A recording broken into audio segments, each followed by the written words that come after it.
만약에 내가 장가를 갔다 하면은 그때 맨날 마누라한테 두들겨 맞으면서 마누라가 그래 나가 죽어 그렇게 살 거면 맨날 그런 소리 들었을 거야. 여러분들 여행은 가슴이 떨릴 때 가야지 다리가 떨릴 때 가면 안 됩니다. 임신을 하는 순간 내 뱃속에 서울대학 C가 들어왔다. C. 이 사람으로 안 보여. C로 보여. C로. 근데 요즘 젊은 엄마들은 내가 요즘 또 알아보니까 한글만 안 가르친대요. 아침 일어나고 애한테 한다는 소리가 Good morning, my baby. How are you today? 영어로 하는데 영어로. 정신이 나간 거죠. 10년 전에 미국 하버드 대학에서 처음으로 행복론이라는 강의를 열었다고 합니다. 처음에는 많은 사람이 하버드 대학에서 행복론이 필요 있을까 하고 의아하게 생각했습니다. 하지만 수강생 7명으로 시작한 강의는 해를 거듭할수록 인기를 더해 1년에 1000명 이상이 듣는 명강의가 됐습니다. 우리가 이 세상을 사는 이유는 행복하기 위해서입니다. 하지만 무엇이 자신을 행복하게 하는지도 모르고 무엇 때문에 살고 있는지 모르는 사람이 많습니다. 황창현 신부님께서는 불행하다고 생각하는 사람들에게 행복의 10계명을 토대로 강의를 해주시는데요. 행복 특강을 듣는 많은 분들께 생활 속 작은 실천으로 행복을 느낄 수 있도록 이끌어주고 있습니다. 우리 모두에게 꼭 필요한 행복의 10계명을 말씀드리겠습니다. 첫째, 운동하세요. 행복의 첫째 조건은 건강입니다. 미국 건국의 아버지 벤저민 프랭클린은 재산을 잃으면 조금 잃는 것이고 명예를 잃으면 많이 잃는 것이고 건강을 잃으면 전부를 잃는 것이다라고 했습니다. 몸이 아프면 모든 것이 귀찮고 자신감도 없어질 뿐만 아니라 돈도 빠져나갑니다. 둘째, 감사하세요. 하루에 5가지씩 감사하세요. 내가 가지지 못한 것을 안타까워한다고 해도 가질 수 없습니다. 내가 가진 것에 감사하는 것이 중요합니다. 억울하고 분한 것만 기억해서는 행복해질 수 없습니다. 즐겁고 행복했던 순간에 감사해 보세요. 셋째, 대화하세요. 평균 수명 100세 시대에서 숙제 중에 숙제입니다. 나와 맞는 사람과 이야기하는 것이 굉장히 중요합니다. 사람을 피하지 마세요. 노후에 혼자서 고립되면 고집스러운 노인으로 늙기 쉽습니다. 적극성을 가지고 사람에게 투자하세요. 당신에게 긍정적인 에너지를 주는 사람이 분명 있을 것입니다. 넷째, 공부하세요. 초등학교 6년, 중고등학교 6년, 대학교 4년 동안 배운 지식으로 50살까지 살아갑니다. 100살까지 살면서 남은 50년을 공부하지 않고 그냥 살 수 있을까요? 공부하면 세상에는 할 일이 너무 많고 역동적인 인생이 기다리고 있습니다. 배움에는 끝이 없다고 합니다. 노후를 행복하게 살아가는 지혜는 배움에 있다는 것을 잊지 마세요. 다섯째, TV 시청을 반으로 줄이세요. 현대의 하느님은 TV입니다. 거의 모든 가정의 거실 중앙에 TV가 놓여 있습니다. TV를 치우면 대화, 운동, 독서 등 할 수 있는 일이 많아집니다. 하루 종일 집안에서 TV만 보며 시간을 흘러보내기에는 너무 인생이 아깝습니다. 여섯째, 내가 기댈 수 있는 곳이 필요합니다. 특히 나이가 들수록 종교가 있으면 위안이 됩니다. 종교가 아니라 좋은 사람과 함께 시간을 보내는 것도 좋고 책을 읽거나 산책을 하는 것도 좋습니다. 마음 공부를 할 수 있는 것이면 다 좋습니다. 내가 믿고 있는 가치관과 진리에 따라 살지 않으면 인간은 원하지 않는 방향으로 흘러가기 쉽습니다. 행복한 삶을 위한 내 기준이 없으면 인생이 원하지 않는 방향으로 흘러가기 쉽고 인간 본성이 원하지 않는 방향으로 가게 됩니다. 그러니 내가 마음 편히 기댈 수 있는 곳을 마련하세요. 일곱째, 웃으세요. 웃는 것이 행복으로 가는 최고 지름길입니다. 인간은 웃느냐 웃지 않느냐에 따라 행복이 결정됩니다. 웃는 사람에게 사람들은 매력을 느끼기에 인간관계도 좋아집니다. 여덟째, 먼저 전화하세요. 누군가 나에게 먼저 다가와 주기를 바라지 말고 먼저 다가가세요. 죽기 전에 가장 많이 후회하는 것 중에 하나가 왜 내가 먼저 그들에게 다가가지 못했을까? 왜 더 함께 시간을 보내지 못했을까라고 합니다. 그러니 친구와 가족들, 내 소중한 이들과 함께 시간을 보내세요. 아홉째, 자기 자신을 사랑하세요. 자기 자신을 사랑하지 않는 사람은 누구도 사랑할 수 없습니다. 자기 자신을 위해 시간과 돈을 쓰세요. 열째, 이웃에게 친절히 하세요. 자기 반성의 신앙생활은 이웃사랑으로 꽃을 피워야 합니다. 우리는 너무 인색하게 삽니다. 주변을 돌아보며 사랑을 실천하는 데 익숙해져야 합니다. 적어도 죽기 전에 내가 살아온 인생을 후회하며 가지 않도록 해야 합니다. 여러분, 나는 행복했습니다. 여러분도 행복하십시오라고 말할 수 있어야 합니다. 후회가 없으려면 우리는 행복하게 살아야 합니다. 황창현 신부님의 행복특강을 들으면 인생을 행복하게 사는 지혜를 깨달을 수 있습니다. 우리가 행복하지 않을 이유가 있을까요? 욕심을 조금만 내려놓으면 자유로움을 느낄 수 있을 것입니다. 황창현 신부님의 행복특강을 통해 인생을 살아가는 지혜를 찾는 시간이 되시길 바랍니다. 영상이 마음에 드신다면 구독과 좋아요, 알림 설정 부탁드립니다. 반갑습니다.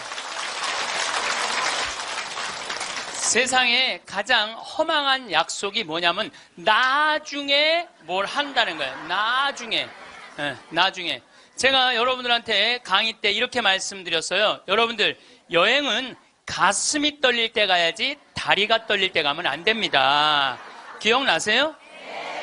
그런데 대개 한 50에서 60 되신 분들이 이때 여행을 가고 싶어. 말대로 여행을 가고 싶은데 지금 애도 교육도 시켜야 되고 결혼도 시켜야 돼. 그러니까 신부님, 나중에 간다고. 나중에는 없어요. 가려면 언제 가야 돼? 지금 가야 돼, 지금. 금 중에 제일 소중한 금이 황금도 아니고 소금도 아니고 지금이에요, 지금. 여러분들 중에 이런 분들이 있어요. 아, 오늘 정말로 갈비가 먹고 싶다. 내가 아들을 셋을 키워놨는데 큰아들이 사줄래나 둘째 아들이 사줄래나 막내 아들이 사줄래나 이렇게 생각하는 분은 바보 중에 상바보예요. 왜냐하면은 아니 아들이 무당이야? 막 일하다가 엄마가 지금 갈비 먹고 싶어 하네? 오늘 가서 사드려야 되겠다. 이런 자식 있어요, 없어요? 없어요. 지금 갈비 먹고 싶은 거 누구만 알아? 나만 알아. 이거 누가 사줘야 돼? 내가 사줘야 돼. 누구 돈으로? 내 돈으로. 내 돈으로. 네. 여러분들이 행복하시고 싶으면은 뭐를 벌어야 되냐면 거지 근성을 벌여야 돼. 거지 근성. 누가 사주기를 바라는, 누가 나를 행복하게 해주기를 바라는 이 거지 근성을 버려야 돼. 먹고 싶은 거 있으면 누가 사 먹어야 돼? 내가 사 먹어. 행복하고 싶으면 누가 행복하면 돼? 내가 행복하면 돼. 언제? 나중에 말고 언제? 지금. 여러분들 지금 어느 교수님이 한 얘기지만은 아이스크림이 있어. 이 아이스크림이 있는데 너무 더워. 그럼 이거 어떻게 해야 돼? 먹어야 돼. 언제 먹어야 돼? 지금 먹어야 돼. 이거 나중에 먹는다고 놔두면은 이거 녹아서 남아있어요? 안 남아있어요? 저한테 많은 암 환자들이 오죠. 많은 암 환자들이 와서 하소연할 때 이런 얘기를 해요. 신부님, 제가 정말로 이제 60부터 행복하려고 30살서부터 60살까지 돈만 모으고 아무데도 놀러 안 갔다는 거야. 근데 암이 걸려갖고 이제 아무데도 갈 수가 없다는 거야. 억울해 죽겠다는 거야. 차라리 그때 갈 걸. 미국 사람들은요 5개월 일해서 한 달 여행 가는 게 목적이에요. 5개월 열심히 돈 모아. 그럼 이번엔 내가 뭐 어딜 간다 그러면 열심히 와서 한 달 휴가 화끈하게 갔다 와요. 또 한 5개월 열심히 모아. 또 한 달 화끈하게 왔다가. 그래서 그 사람들 한 30년 동안 살면서 거의 60번 정도의 휴가를 멋있게 갔다 오는 거예요. 근데 우리나라는 30살부터 60살까지 나중에 가려고 한 번도 안 가. 근데 떨커덕 뭐가 걸려? 암이 걸려갖고 이거 뭐 죽을지 살지 모르는 그런 상황에 들어가는 경우가 많다는 거예요. 행복하려고 그러면 언제 행복해야 돼? 지금 행복해야 돼. 지금. 나중에는 기다려주지 않는다는 얘기예요. 그래서 투자를 하고 싶어도 여러분들이 가장 어리석은 투자가 뭐냐면 주식 투자예요. 주식 투자. 여기 지금 주식 투자하는 분들 분명히 계실 거예요. 자, 주식 투자를 할 동안은 저 돈 써요? 못 써요? 못 써요. 그런데 제가 모 은행의 지점장들 300명한테 강의를 한 적이 있어요. 근데 그분들이 나한테 이렇게 말을 해요. 대개 주식 투자하는 개인의 96%는 평생 하다 보면은 5천에서 1억 정도는 다 손해보고 나간다는 거. 96%가 써보지도 못하고 날리는 거야. 써보지도 못하고. 저는 요즘 필라테스라는 걸 해요. 제가 필라테스를 하는데 그런데 제가 뭐 관절염이 있으니까 안 쓰는 근육들이 너무 많더라고. 일주일에 2번 하는데 내 몸이 나한테 그러더라고. 주인님 너무너무 감사하다는 거야 나한테. 왜 이렇게 나한테 잘해주느냐고. 필라테스를 하죠. 그 다음에 내가 영어 공부하죠. 나한테 하는 투자는 아깝지 않아요. 그런데 주식 투자는 써보지도 못하고 날리는 거야. 아니 여러분들 5천만 원을 날린 분들 내가 물어볼게요. 여러분들 그 5천만 원을 갖고 자기한테 투자했어. 자기 신앙에 투자했어.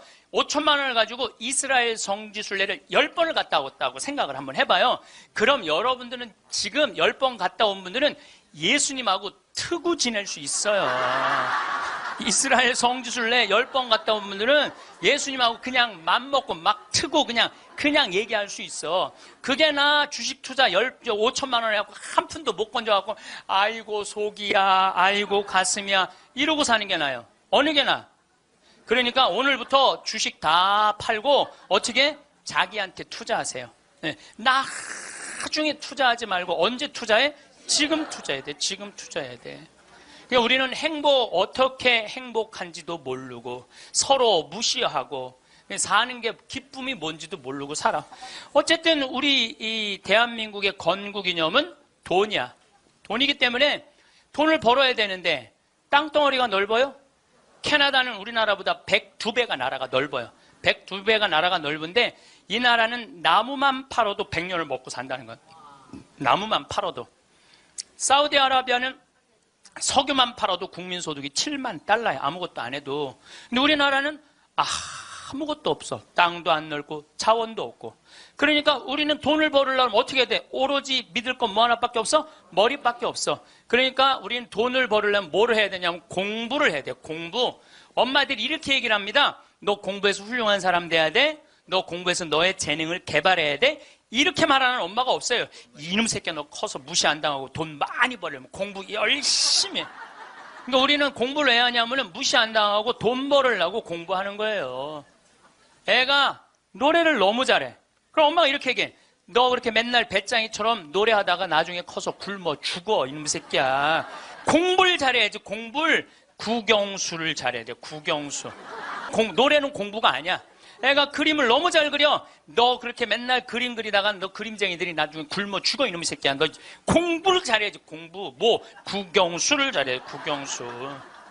애가 공을 너무 잘 차. 너 이렇게 밤새 돌아다니면서 공 차다. 너 커서 굶어 죽어 이놈의 새끼야. 빨리 들어와서 공부를 해. 그래갖고 뭘 해야 되냐면 국영수를 해야 돼. 그래서 우리나라는요. 학교를 다니면 다닐수록 자기 재능을 죽이는 교육을 하는 거예요. 여러분들 노래 잘하고 공 잘 차고 그림 잘 그리고 뭐 물건 잘 만드는 거 제주고 공부 중에 공부예요. 근데 우리는 그걸 공부라 생각 안 해. 오로지 공부는 뭔지만 알아? 국영수만 공부를 알고 있어. 국영수만. 전인지 선수 알죠? 전인지 선수 골프 선수예요. 키가 175cm에 나보다 10cm가 더 커요. 나는 원래 167cm였는데 줄었어. 2cm가. 줄었어. 나보다 어쨌든 10cm가 더 커요. 지금 현실적으로는. 그런데 이 전인지 선수가 US 오픈, 일본 오픈, 한국 오픈, 또 한국에서는 5승을 했어요. 그래갖고 21살짜리가 벌은 돈이 20억이 넘어요. 한 해만. 그런데 전인지 선수는 초등학교 5학년 때 우리나라 12,000명 수학 경시대에서 모여갖고 똑똑한 애들 모여갖고 수학 경시대 중에 1등한 애, 대상 받은 애, IQ가 무려 138이에요. 이지 선수를 공부를 가르치고 싶지 않았어요. 골프를 가르치고 싶었어요. 그래갖고 오전 수업 끝나고 골프 연습장 보냈어요. 오전 수업 끝나고 골프 연습장 보냈어요. 교감 선생님이 난리가 났어요. 아니 이 천재를 왜 수학연재를 운동을 시키느냐. 수학을 가르쳐야지. 그랬더니 조퇴를 계속 해주는 거야. 수업을 안 해주고 오전 수업하고 골프 연습장 가면 조퇴. 오전 수업 끝나고 골프 연습장 가면 조퇴. 수업을 안 쳐줬어요. 그러니까 이 아버지가 참 대단한 아버지야. 내가 보기엔 충청도 서산에 있는 초등학교 자기 딸을 제주도 광양초등학교로 전학을 시켜버려요. 골프 가르치고 싶다고. 그래갖고 전인지 선수는 이렇게 훌륭한 선수가 됐어요. 여러분들 전인지 선수가 지금 수학 영재로 매일 학원에 막 새벽 1시, 2시까지 공부하고 그리고 뭐 특목고등학교 들어가고 서울대 합격했다고 칩시다. 매일 공부한 전인지 선수가 어떨까 때 안경 이렇게 두꺼운 거 끼고 분명히 그랬을 거예요. 안경 두꺼운 거 끼고 허리는 약간 꾸부정해갖고 머리도 이상하게 해갖고 이러고 전희재 선수가 또 얼마나 예뻐요. 근데 그 미모도 다 없을 거야. 그냥 이러고 지금 서울대학 새벽 2, 3시까지 수학 문제 푸느냐고 그러고 앉아 있을 거예요. 그게 나요? 파란 잔디밭에서 드라이브 쫙 치면은 뒤에서 이 관중들이 굿샷 하고 한번 US 오픈에 9억 딱 버는 게 어느 게 나아요? 4일 동안 9억 버는 게. 이제는요. 공부 잘한다고 행복한 시대는 끝났어요. 자기 재능을 잘 키우는 사람이 행복한 시대가 온 거예요. 꼭 1등 한다고 행복해? 1등 한다고? 나는 고등학교 다닐 때 전교 610명 중에 597등 한 사람이야. 597등. 내 뒤에 딱 13명 있었어. 13명. 고등학교 1학년 때 정말 내 성적이에요. 그런데 작년이 내가 고등학교 졸업한 지 30년 되는 해. 작년이. 30년이 되면은 홈커밍 데이 행사를 한대요. 홈커밍 데이 행사라는 건 뭐냐면은 30년 만에 고등학교 졸업한 친구들끼리 다 모여 호텔에서. 그래갖고 선생님 모셔다가 절도 하고 그 다음에 누가 출세했는지 누가 돈 많이 벌었는지 누가 잘 사는지 못 사는지 확인하는 행사래요. 그게 나는 작년에 처음 들었어. 그런 게 있는 줄. 왜냐하면 난 고등학교 졸업하고 동창 모임을 단 한 번도 나간 적이 없어요. 왜냐하면 길이 다른데. 기숙사 생활 저기 막 7년 하고 신학교 10년 하고 신부 됐는데 그 친구들을 만날 일이 하나도 없었어요. 근데 내가 졸업한 고등학교는 지금 현역 국회의원이 3명 있어요. 당 대표도 하나 있어요. 우리 학교 졸업생 중에. 현역 국회의원이 3명이나 있어요. 그래서 우리 시의 시장님도 우리 학교 5년 선배야. 나하고도 아주 친해. 나하고도 아주 친해. 그러니까 명문이죠, 명문. 근데 이제 뭐 음악회도 하고 그 호텔에 모여갖고 하는데 초청 강의 시간이 있대요. 근데 동창들이 모여서 회의를 했대. 우리 학교 졸업생 중에 가장 훌륭하게 된 사람이 누구냐? 그 사람을 데려다가 강의를 듣자. 근데 나래, 나 597등. 아니 1등을 데려다가 듣지 왜 597등을 데려다 들어. 그거는 우리 학교 출신 중에는 정부에서는 현재 차관까지 올라가 있는 친구가 있대요. 차관까지. 꽤 명문 학교죠. 훌륭하게 된 사람은 나보다 훨씬 많아요. 근데 우리 친구들이 훌륭하게 된 사람을 초청한 게 아니에요. 자기가 하고 싶은 것 사는 사람을 초청한 거. 왜냐하면 난 중고등학교 때 가장 하고 싶었던 게 신부님이에요. 너무너무 신부님이 되고 싶었어요. 그래서 597등 가지고는 신학교 원서도 못 내는 거. 원서도 어디다가 원서를 내. 그래서 오로지 신학교 가고 싶은 그 욕구에 공부 열심히 했어요. 그래서 고등학교 2학년 때는 전교 25등까지 올라왔어요. 전교 25등. 이것도 진짜고 이것도 진짜예요. 네. 근데 내가 나온 고등학교는 그때만 해도 서울대 연고들 1년에 100명씩 갔어요. 1년에 100명씩. 그렇게 성적이 좋았는데도 나는 서울대 연고대 관심도 없었어요. 오로지 어디만 관심이 있으면 신학교. 내 최고의 목표는 신학교예요. 신학교 합격을 했는데 온 세상을 다 얻은 것 같았어. 온 세상을. 그리고 신학교 7년 동안 정말 행복하게 지냈어요.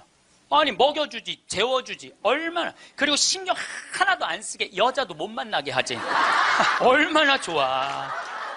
얼마나 행복해요. 그래서 서품을 받았는데 보좌 신부 3년을 했는데 16,000명 본당, 14,000명 본당, 5,000명 본당 보좌 신부를 했어요. 근데 우리 천주교 교우들 보좌 신부 바라보는 눈이 어떠냐면 하트야, 하트. 얼마나 보좌 신부를 사랑해요. 그 28, 29, 30살에 그렇게 사랑받을 수 있는 젊은이가 얼마나 됐어요. 만약에 내가 장가를 갔다 하면은 그때 맨날 마누라한테 두들겨 맞으면서 마누라가 그래서 나가 죽어! 그렇게 살 거면 맨날 그런 소리 들었을 거야. 그런데 사제가 되니까 그렇게 사랑을 받고 본당부 신부 10년 동안은 교우들이 나를 떠받들고 업고 다녔어요. 정말 나는 평택 비전동, 경기도 광주 오포 능평성당 두 본당의 교우들한테 정말 감사해요. 부족한 것이 참 많은 신부임에도 불구하고 정말로 전 세계에서 대한민국 교우들처럼 신부들한테 잘하는 교우가 어디 있어요. 10년도 행복하게 지냈죠. 그리고 이제 강원도 평창에 가서 산 지 12년이 되는데 정말 요즘 같은 경우는요, 아침에 마당에 딱 쓰면 물 한 개 펴요. 밤낮 기온차가 날 때 물 한 개가, 여러분들 물 한 개 피는 거 어떤 거 모르죠? 쫙 피어올라요, 그냥. 눈에 보여요. 그리고 단풍이 쫙 있지. 마당에 생태마을 마당에 딱 앉아서 강을 내려다보면 근심 걱정이 하나도, 걱정할 게 뭐 있어? 마누라가 있어, 자식이 있어. 근심 걱정이 하나도. 얼마나 행복해. 그러니까 친구들이, 동창들이 와서 나한테 와서 보는 거, 야, 너 정말로 행복해 보인다. 왜냐하면 하고 싶은 일을 하니까. 하고 싶은 일을 하니까 행복한 거예요. 1등이 행복한 게 아니에요, 여러분들. 정말 행복한 거는요, 꼴등도 행복한 나라가 행복한 거예요. 1등이 행복한 나라는 행복한 나라가 아니에요. 평창에 와서 살면요, 갑부예요. 우리 땅 좋은 거 하나에 15만이 한 평에. 그러면 한 300평 사봐야 한 4,500만 원, 5천만 원이에요. 그리고 집 기가 막히게 잘 지면은요, 한 1억 5천이면 정말 이 서울의 어떤 집보다 멋있게 질 수 있어. 그래봤자 2억이야, 2억. 그리고 7억이 현찰로 남으면요, 평창에서 갑부로 살 수 있어요. 근데 우리는요, 1등에만 목을 매기 때문에 내려앉는 걸 할 줄 모르는 거예요. 내려앉는 걸 할 줄 모르는 거예요. 여기 있는 분들도 가만히 있어요. 난 망했어. 그리고 가만히 정신 차려보면은 그래도 건질 게 많거든. 그런 거 정리해갖고 평창에 오면 다 되는 건데, 여기서 살라고 그러니까 힘든 거예요. 여기서 살라고 그러니까. 그러니까 1등병을 고쳐야 돼요. 1등병을. 자기가 하고 싶은 거 하고 사는 게 제일 좋은 거예요.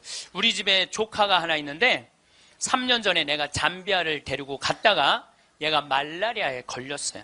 그래갖고 여러분 1년에 말라리아로 걸려 죽는 숫자가 얼마냐면 300만 명이에요. 300만 명. 예. 근데 처음에는 말라리아인지 뭘 독감인 줄 알고 계속 수원에 있는 병원에 있었어. 근데 보니까 이게 치료가 안 되는 거야. 점점 백혈구 수치가 올라가는 거야. 죽기 직전까지 올라간 거죠. 너무너무 놀래갖고 내가 여기 서울 국립의료원에 입원을 시켜놓고 마침 서울대병원에 내가 강의를 나가니까 전화해갖고 최고로 좋은 감염내과 의사 찾아서 우리 조카 좀 내가 조카 하나 잡게 생긴 거 아니에요. 지금 아프리카 데리고 가서 조카 좀 살려. 그리고 내가 그날 내 평생에 그렇게 간절하게 기도한 적이 없어.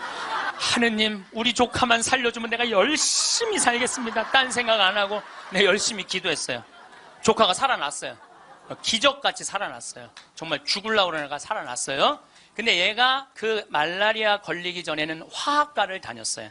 근데 별로 행복해 보이지 않더라고, 애가. 화학과를 다녔던 애가. 근데 말라리아 치료되고 난 다음에 학교를 때려쳤어요. 얘가 어렸을 때 성우를 하고 싶어 했어요. 그래서 뭐 바이올린도 배우고 피아노도 배우는 아이예요, 원래는. 근데 화학과를 간 거야. 바이올린하고 피아노 배우는 애가, 성우하고 싶은 애가 화학과를 가니 얼마나 한심해요. 그랬더니 나한테 그러는 거야. 삼촌, 내가 학교 때려쳤어. 그래서 왜? 그랬더니 내가 죽음 직전까지 가보니까 내가 좋아하는 걸 하다가 죽는 게 자기가 옳게 사는 거라는 생각이 들더래요. 그래서 얘가 공부를 해갖고 뮤지컬 학과를 들어갔어요. 뮤지컬 학과를 들어가고 아니 가자마자 장학금을 받고 다니는 거. 화학과 다닐 땐 장학금 하나도 받지 못했던 애가 자기가 좋아하는 걸 하면은 되는 거예요. 뭐 청음은 만점이래요. 이번 축일 때 얘가 우리 생태마을에 와갖고 저 삼촌 때문에 내가 인생이 바뀌었다 그러면서 노래를 하는데요. 정말로 웬만한 기성 그 뮤지컬 가수보다도 정말 잘한다고 하면 좀 문제가 있겠지만 절대 노래를 기가 막히게 잘하더라고. 얘가 노래를 얼마나 잘하는지. 얘가 나하고 목소리가 똑같아. 내가 심장이 떨리더라고, 심장이. 그런데 아버지인 우리 둘째 형이 나한테 하는 얘기가 지금 쟤는 대한민국에서 제일 행복한 애라고. 자기가 하고 싶은 걸 하니까. 그래서 내가 그 아이를 볼 때마다 너무 기특해갖고 이번 주 토요일 날도 노트라담 드 파리라는 뮤지컬을 내가 끊어줬어요. 최고 좋은 좌석에 너 가서 보라고. 그러니까 애가 자기가 하고 싶은 걸 하니까 박수를 쳐주고 싶은 거야. 여러분들도 정말 자녀들을 사랑한다면 여러분들이 좋아하는 국영수를 가르치지 말고 자녀가 좋아하는 걸 찾아줘야 돼요. 그래서 우리는 1등을 해갖고 어딜 들어가야 돼? 서울대학을 들어가야 돼. 이게 행복 공식이야. 돈을 벌으려면은 공부를 잘해야 되고 공부를 잘해서 1등을 하고 1등을 해갖고 서울대학을 들어가야 돼. 근데 여러분들 우리나라 자살률 최고 높은 학교가 어딘 줄 아세요? 카이스트예요. 카이스트. 공부 잘한다고 행복한 거 아니에요. 하고 싶은 일을 하는 게 행복한 거예요. 서울대학을 들어가야지 행복하고 인생에 성공했다는 이 대한민국 사람들의 머리를 뜯어 고쳐야 된다는 거예요. 그러니까 대한민국 엄마들은 임신을 하면은 내 뱃속에 생명이 들어왔다는 생각 안 한다니까. 임신을 하는 순간 내 뱃속에 서울대학 C가 들어왔다. C. 예. 사람으로 안 보여. C로 보여. C로.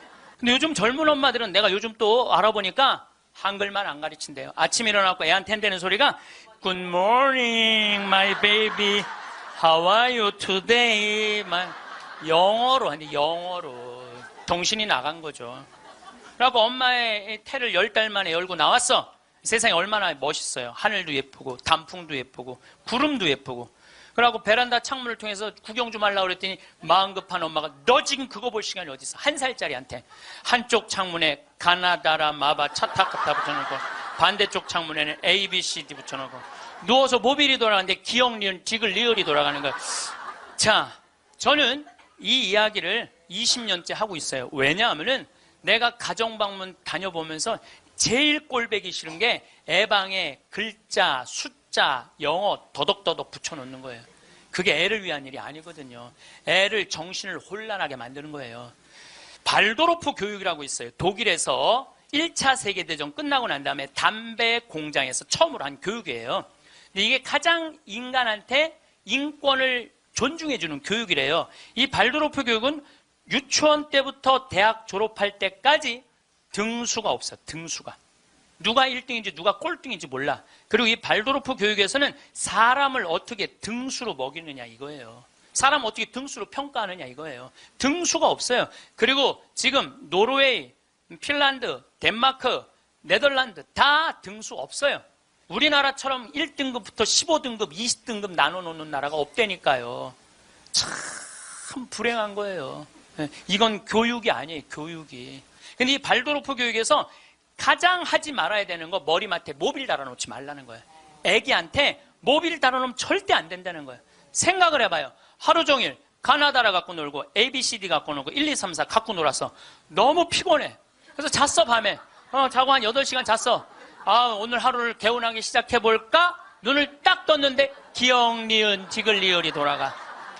이게 애들한테 보통 스트레스가 아니라는 거예요. 그런 애들이 커서 다 치약 한 통을 다 짜서 동료 병사들을 먹이는 거예요. 그런 애들이. 그러니까 우리나라 애들은요, 어렸을 때부터 너무 스트레스를 받아갖고 중학교 2학년만 되면 폭발하는 거예요. 그래서 중2병이 나오는 거예요. 부모가 너무너무 괴롭혀갖고, 작년에 부산에서 한 초등학교가 선생님이 2학년인데 22명이 한 반인데 다음 중간고사 볼 때 만점 받는 애부터 밥 먹인다고. 그래서 국어, 수학을 중간고사에 봤대요. 근데 4명이 22명 중에 4명이 만점을 받았대. 4명한테 그랬대. 니네들 만점 받았으니까 밥 먼저 먹으라고. 그리고 18명한테 니네 시험 못 봤으니까 밥 나중에 먹으라고. 그러고 급식을 성적순으로 한 거죠. 애들한테 갑질 가르치는 거예요. 너 공부 잘하니까 뭐도 먼저 먹어도 돼? 밥도 먼저 먹어. 어렸을 때부터 공부를 잘하면 특권을 누리게 가르치는 거예요. 그래서 갑질이 나오는 거예요. 그래서 어렸을 때 공부 잘하면 밥도 먼저 먹어도 돼. 그러니까 얘네들은 항상 먼저 먹었어. 뭐든지. 그러니까 나중에 무슨 판사, 검사, 국회의원, 장관 돼도 항상 먼저 먹어도 돼. 돈도 먼저 먹어. 뭐든지 먼저 먹어. 남들보다 먼저 먹어. 돈도. 근데 항상 평생을 먼저 먹어갖고 먹었는지 기억도 안 나. 기억도 안 나는 거예요. 이게 우리나라 교육에서 잘못된 거예요. 만약에 선생님이 이렇게 교육했다면 얼마나 좋을까요? 18명한테 니네들 시험 못 봤으니까 먼저 밥 먹고 기운 내서 공부 열심히 해. 그리고 4명한테 니네들 양보하면 쟤네들한테 좋을 것 같아. 이랬다면 이 교실 안이 훨씬 화기애애했을 거예요. 만점 맞는 애 먼저 먹으라고 18명 나중에 먹는 애들 시험도 못 봤는데 밥도 나중에 먹으래. 기분 좋을 것 같아요? 나쁠 것 같아요? 기분 나쁘죠. 학교 다니면서 기분 나쁜 거죠. 근데 얘네들은 또 집에서는 독상을 차지할 수 있어. 집에서만은. 그래갖고 집에서 엄마한테 성적 주고 행복하게 밥을 먼저 먹었어. 집에서는. 근데 문제는 엄마예요. 행복하게 밥 먹는 애 한번 쳐다보고 성적표 한번 쳐다보고 행복하게 밥 먹는 애 한번 쳐다보고 성적표 쳐다보다가 해서는 안 될 말을 해요. 야 이놈의 새끼야, 이 성적 받고 밥이 목구멍으로 넘어가냐. 그럼 얘는 할 수 있는 건 딱 하나밖에 없어요. 탈선밖에 할 수 있는 게 없어요. 탈선. 제가 몇 년 전에 우리나라 최고 좋은 특목고등학교 합격한 여학생이 저를 찾아왔어요. 우울증에 걸려갖고. 얘는 우울증에 걸리니까 머리를 안 깎았어요. 허리까지 머리가 나왔어. 근데 얘는 나하고 1시간 동안 면담하는 동안 단 한순간도 고개를 들지 않았어요.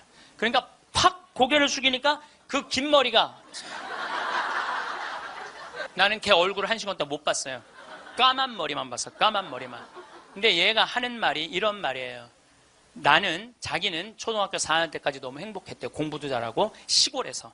근데 선생님이 엄마를 부르더니 얘는 여기다 놓기 너무 아까운 애라고. 공부를 너무너무 잘하니까 평촌으로 보내라고, 학원만은. 그래서 평촌으로 엄마가 전학을 보냈대요. 근데 여러분들 이거 생각해야 돼요. 아이는 전학을 한번 가면은 엄마 뱃속에서 새로 태어난 것 같이 새로운 환경에 놓인대요. 친구 새로 만나야지, 선생님 새로 만나야지, 가는 길 다르지. 그만큼 힘든 거야, 전학을 한번 가면은. 근데 가자마자 전교 1등을 했대요. 그러니까 바로 왕따를 당했대요. 바로 왕따를 당했대요. 그냥 사는 게 너무너무 학교 다니는 게 지겨웠대요. 근데 오로지 공부 잘하니까. 거기서 너무너무 공부를 잘하니까 선생님이 엄마를 부르더니 얘는 평촌에 놓기 너무 아깝다고 일산으로 보내라고. 일산으로 갔대요. 중학교 올라가고 일산에서도 공부를 너무 잘한 거야. 그랬더니 선생님이 엄마를 부르더니 얘는 여기다 놓기 너무 아깝다고 강남으로 보내라고. 강남으로 간 거예요. 그래서 우리나라 최고 좋은 특목고등학교 합격을 했어요, 이 아이가. 합격을 했는데 우리는 특목고등학교 3월 달에 들어가는 게 아니고 우리 일반고등학교는 3월에 가잖아요. 특목고등학교 1월 달에 기숙사에 들어간대요. 그래서 1월, 2월 2달 만에 고등학교 2학년 과정을 다 마친대요. 워낙 똑똑한 애들이니까. 그러니까 걔네들이 다 예일대, 하버드대, 서울대 2학년 때 다 가는 거예요. 3학년 때까지 안 가. 2학년 때 다 가는 거야. 선행학습 하니까. 근데 첫날 공부를 하고 저녁에 양치를 하려고 그랬는데 치약을 안 갖고 왔더래. 그래갖고 한 방이 6명이 있었는데 5명한테 치약을 빌려달라고 그랬더니 치약을 빌려주는 애가 한 명도 없더래요. 안 빌려주더래. 왜 안 빌려줘요? 만약에 내가 치약을 빌려줘갖고 얘가 양치를 잘해갖고 다음날 건강하게 일어나고 공부를 열심히 하면 되겠어요? 안 되겠어요? 내 경쟁자가. 얘네들은 경쟁자로 보이는 거예요. 친구로, 동료로 안 보이는 거예요. 그래갖고 뭐를 해야 돼? 1등을 해야 돼. 그래갖고 뭘 해야 돼? 출세를 해야 돼. 협동, 이해, 양보, 배려, 이런 거 안 배워요. 이런 거 안 배워요. 경쟁, 1등, 출세, 돈, 이걸 배우는 거예요.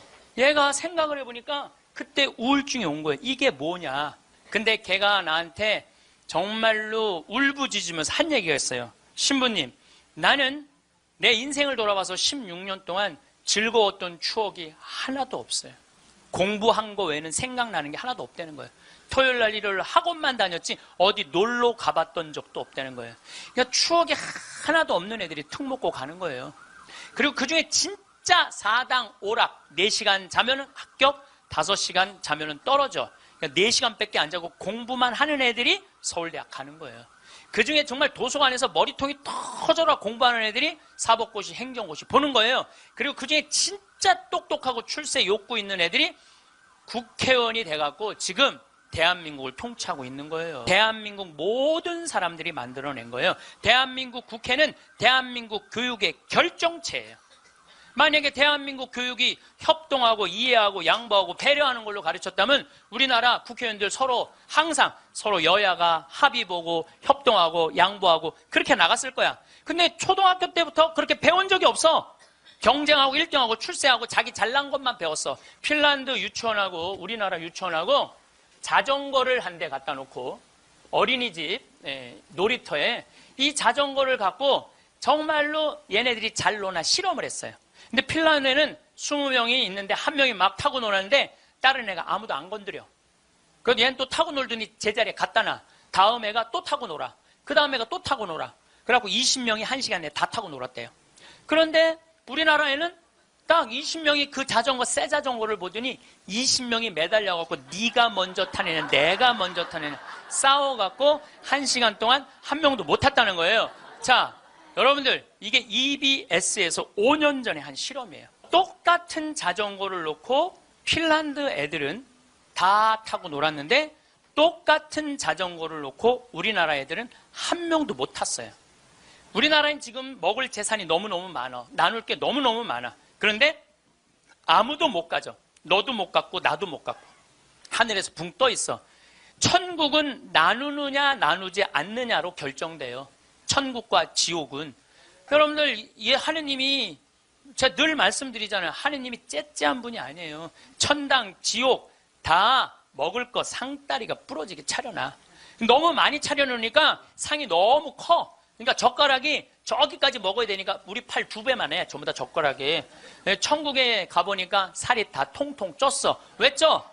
이걸 찝어갖고 저쪽에 있는 애한테 너도 한번 먹어봐. 너도 한번 먹어봐. 너도 한번 먹어. 서로 먹여주는데, 지옥은 자기 팔보다 2배 긴 젓가락을 쥐고 저만 먹으려고. 이 자전거하고 이거하고 똑같은 거예요. 우리나라도 지금 똑같아요. 우리나라 정말 돈이 많은 나라인데 다 여유가 생겼는데 아직도 자기 입에만 집어넣으려고 그러는 거예요. 그러니까 협동, 이해, 양보, 배려가요, 미래 세계는 성공할 수 있는 길이에요. 경쟁, 1등, 출세가 성공의 길이 아니에요. 빌 게이츠가 며칠 전에 얘기했잖아요. 미래 세계는 나누는 나라가 경쟁이 있는 나라라고. 제가 1년에 도로를 9만 킬로를 다녀요. 내 차로 9만 킬로. 택시 기사들이 1년에 얼마를 뛰느냐 하면 4만 5천 킬로를 뛰어요. 근데 나는 9만 킬로를, 나는 택시를 했어도 택시 기사들보다 2배 돈을 더 벌었을 거야. 9만 킬로를 뛰니까. 그러니까 하루 중에 보통 도로에서 6시간 정도 있어요. 근데 매일 그렇게 있어요. 그러니까 도로에서 벌어지는 일은 세상 어느 누구보다도 내가 많이 알아요. 오늘도 영동고속도로로 나왔는데, 영동고속도로가 4차선이야. 4차선이면은 1차선은 추월차선이에요. 추월차선. 추월하면 들어가 줘야 돼요. 추월하면 들어가 줘야 되고, 추월하면 들어가 줘야 돼요. 왜냐하면 뒤에 바쁜 차들 가라고. 내가 이탈리아를 가보니까, 이탈리아는요, 1차선이 보통 130에서 140으로 달려요. 추월하는 차들이니까 쫙쫙. 그리고 만약에 100km로 달리는 차들이 있으면은 막 뒤에서 상향등을 막 켜요. 비키라고. 그러면은 막 달리다가도 뒤에서 막 상향등을 켜잖아요. 내가 지금 천천히 가나 바로 빠져줘요. 내가 그걸 보고, 내가 촌놈 유럽 여행기 그 책에도 썼지만은 너무 신기한 거야. 그냥 쉑쉑 가는 거예요. 그리고 바로바로 비켜주고. 너무 신기하더라고요. 근데 우리나라는요, 1차선에서 시속 95km로 앞에는 3km가 뻥 뚫려 있어. 그래도 단 한 번도 차선 안 바꿔요. 자기 때문에 뒤에 1km가 꽉 막혀 있는데도 한 번도 차선 안 바꿔요. 오로지 1차선으로만 가. 왜 그런 줄 알아? 우리는 1등에 한이 맺혀갖고 도로도 1차선으로, 1등에 한이 맺혀 도로도 1차선으로 가야 돼요, 우리는. 네. 4차선으로 가면은 내가 꼴등하는 기분이 들어요, 4차선. 그래서 여러분들 한번 보세요.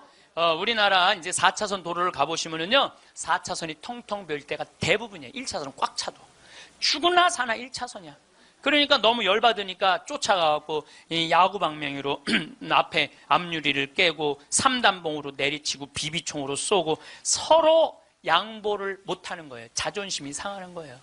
아니, 자기가 좀 늦으면 2차선으로 가든 3차선으로 가든 4차선으로 가는데 우리는 이게 안 되는 거예요. 그리고 방향 지시등을 켜주는 건 예의야. 뒷사람에 대한 예의야. 그런데 10대 중에 방향 지시등을 켜주는 차들은 3대 내지 4대밖에 안 돼요. 그냥 들어가고 싶으면 들어가고 나가고 싶으면 나가고 자기 하고 싶은 대로 하는 거예요. 서로에 대한 예의가 안 갖춰져 있으니까 매일매일 폭력적인 일이 벌어지는 거예요. 가장 기본적인 걸 안 가르치는 거죠. 가장.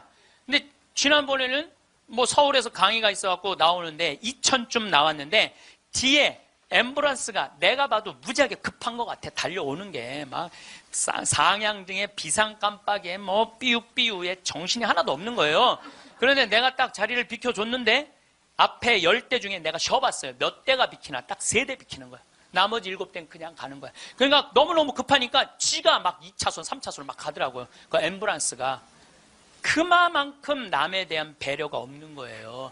미국이나 캐나다는요, 앰뷸런스나 경찰차가 소방관차가 딱 하잖아요. 모든 차는 양쪽 쫙 갈라져요. 그리고 아예 서버려. 그 차 가라고. 그게 기본적인 배려예요, 배려.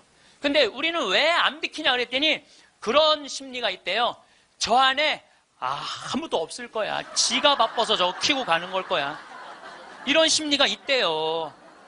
얼마나 우리가 지금 기본이 안 돼 있는 게 지금 우리의 문화 안에 있는지 몰라요.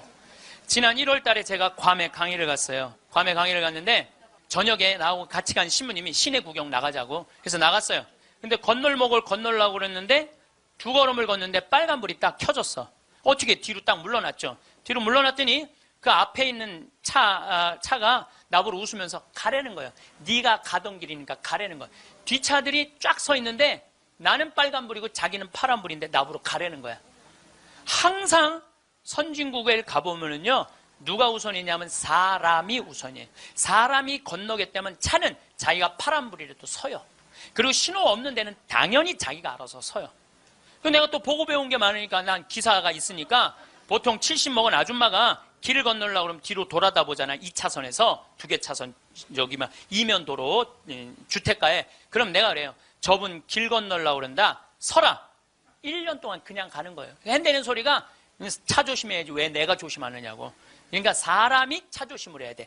차가 사람을 조심해야 되는데 우리는 사람이 차를 조심해야 돼. 하도 내가 잔소리하니까 요즘은 서요.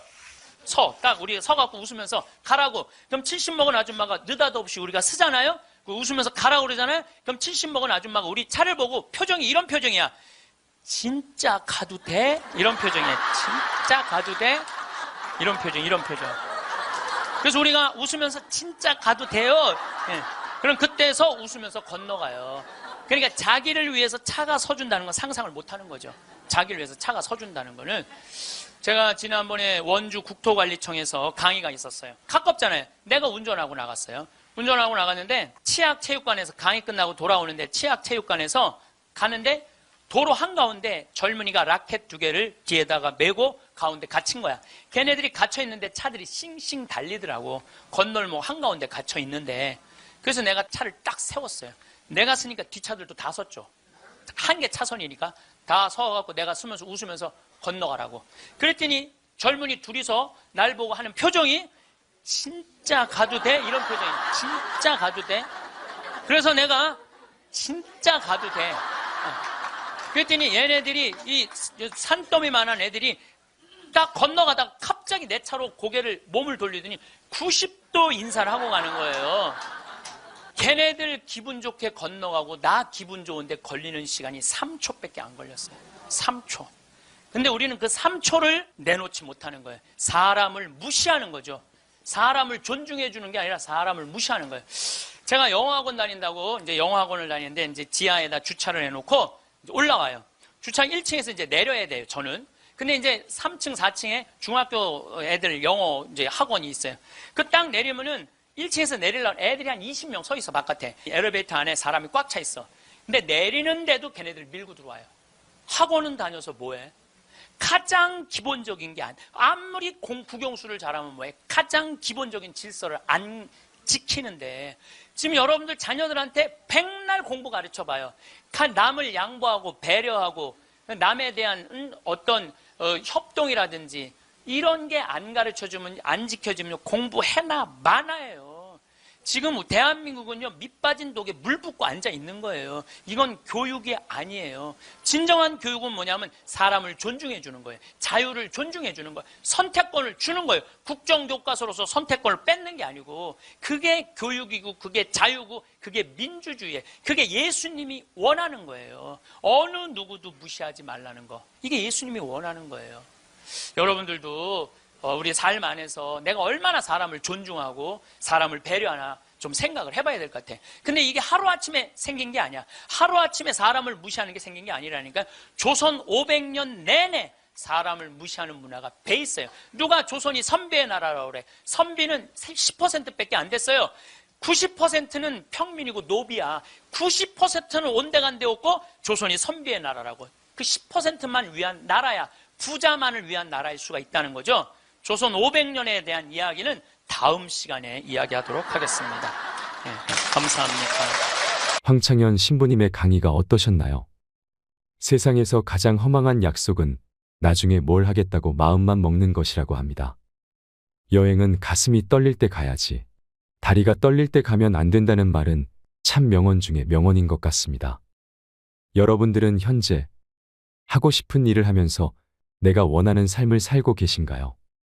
자녀 교육도 시켜야 하고 결혼도 시켜야 하고 부모님도 챙겨야 하고 돈도 벌어야 돼서 하고 싶은 걸 계속 미루며 살고 계시진 않으신가요? 그동안 여행 한번 못 가보고 재미없게 보내셨다면 끝나지 않을 숙제 같은 인생에서 벗어나 이제는 나를 위한 시간을 보내보세요. 세상에서 제일 소중한 금은 지금이라고 합니다. 황금도 아니고 소금도 아니고 바로 지금이지요. 나중에 해야지. 기회가 되면 해야지. 조금 있다가 해야지. 언젠가는 하겠지. 그런 날이 오겠지라고 생각만 하는 사람은 바보 중에 상바보라고 합니다. 나이가 들면 누가 나를 행복하게 해주기를 바라는 거지근성을 버리라고 합니다. 먹고 싶은 거 있으면 내 돈으로 내가 사 먹고 행복하고 싶으면 내가 행복하면 될 일입니다. 나이 들어서 행복이 뭔지도 모르고 살아간다면 그것만큼 불행한 것은 없을 것입니다. 지혜로운 노후, 행복한 인생을 보내기 위해 어떻게 살아야 할 것인지 생각해 보셨으면 좋겠습니다. 여러분, 오늘부터는 꼭 더 많이 행복하세요. 건강하고 외롭지 않고 부족함 없는 노년이 되시길 바랍니다. 이상으로 책틀맨이었습니다. 지혜를 쌓는 당신의 오늘이 아름답습니다. 더 좋은 영상으로 찾아뵙겠습니다.